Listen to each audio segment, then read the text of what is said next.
The blade is now ready for hardening, a critical moment in the sword-making process. When steel is hardened by quenching in water, it's able to take a very sharp cutting edge, but at the same time it becomes as brittle as glass. To overcome this problem, Japanese swordsmiths controlled the hardening process by applying a layer of clay.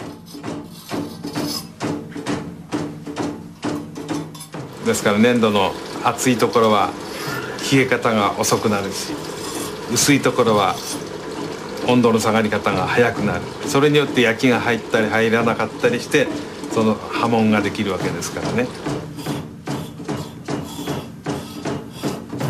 The different cooling rates produce varying degrees of hardness within the blade.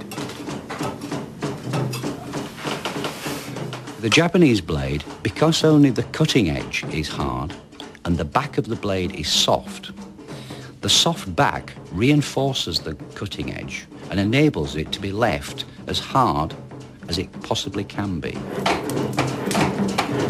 The clay-covered blade is reheated for the last time. This is the climax of the process. Quenching will fix forever this combination of hard and soft within the blade. The sword maker must judge precisely the right moment to remove the hot steel from the furnace. According to tradition, he waits until the metal is the color of the August moon.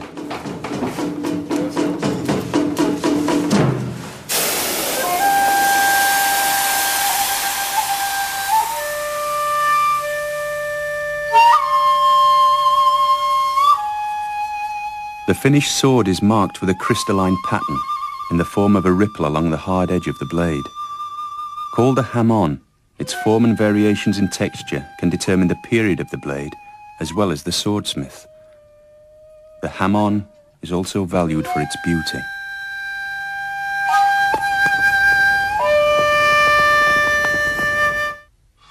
The sword was now ready for the terrible purpose for which it had been designed, the settling of scores between rival samurai warlords. But against a foreign enemy, the sword was untried. All that changed when, in the late 13th century, Japan faced the most feared army in the world, the Mongol hordes.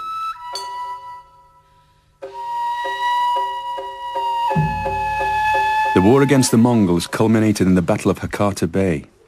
The battle is as significant to the Japanese as the defeat of the Spanish Armada is to the English.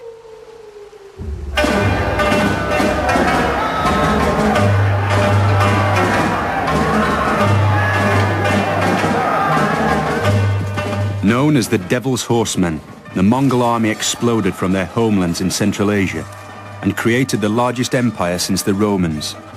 Their style of warfare was very different from the samurais. The Mongol weapon was the bow, and most people didn't get close enough to a Mongol army to find out whether they were going to be very good with their swords or not, because they were shot before they got there. In 1274, a force of 40,000 Mongols crossed the sea from Korea, bound for Hakata Bay. The Japanese warriors had no idea what was about to hit them.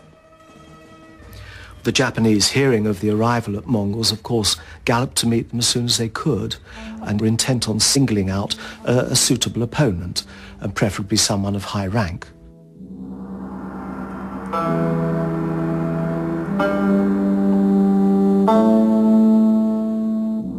The whole of the tradition of the elite samurai warrior was based around the desire to meet a worthy opponent in battle, to challenge him to single combat, and to win a glorious victory. And we know from the records of the time, this is initially what the Japanese expected to do with this strange and terrible enemy who had just landed on their shores. But there was one slight problem. The Mongols didn't speak Japanese. Their swords had proved useless against the marauding archers. With no regard for etiquette, the Mongols swept the samurai aside.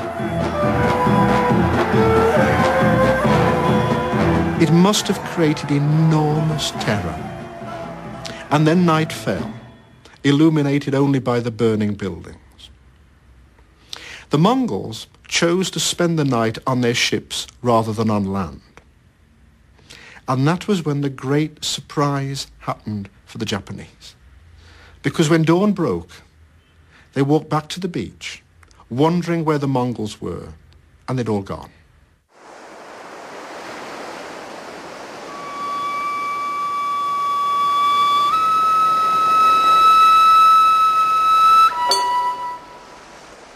It was normal Mongol practice prior to invading a new part of the world to send some kind of reconnaissance in force before mounting a full invasion. It's possible to see this first invasion of Japan as some kind of reconnaissance expedition.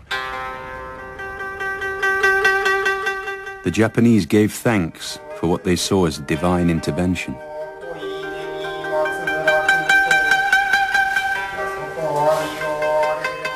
But they knew that the Mongols would be back. The samurai would keep faith with their swords, but a new way of fighting was needed. A defensive wall was built at Hakata Bay, and the etiquette of the personal challenge was dropped. Next time, there would be no place for manners. The result was inevitable. In 1281, the Mongols launched a second invasion fleet, even larger than the first. They expected little resistance.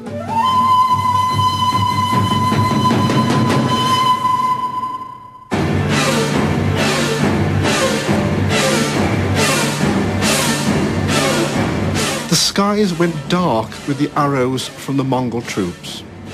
At the same time, the Mongol troops advanced on them, shoulder to shoulder, with spears lowered. The samurai met them from behind their defensive wall, and this time managed to force the Mongols back to take refuge on their ships.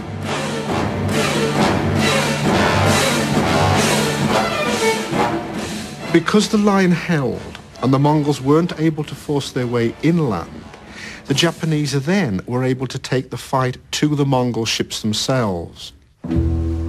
This time, the Japanese would fight the battle that most suited their swords. Not on the open beaches, where the Mongol archers could hold them off at a distance, but on the confined space of the ship's decks. It was a masterstroke. The Japanese would go in small boats of perhaps 12 or 15 people in a boat and launch night raids on the Mongol ships lying at anchor.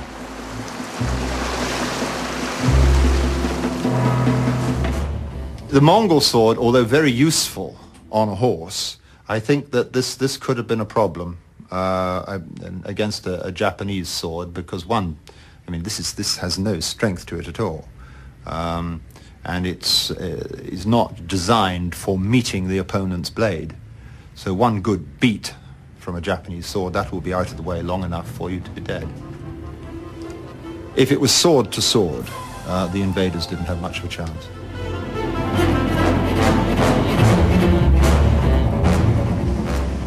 These tactics kept the Mongols on their ships for 4 weeks, unable to establish a beachhead. The Mongol hordes had been halted, but the coup de grace would be delivered not by the Japanese sword, but by the volatile Japanese climate.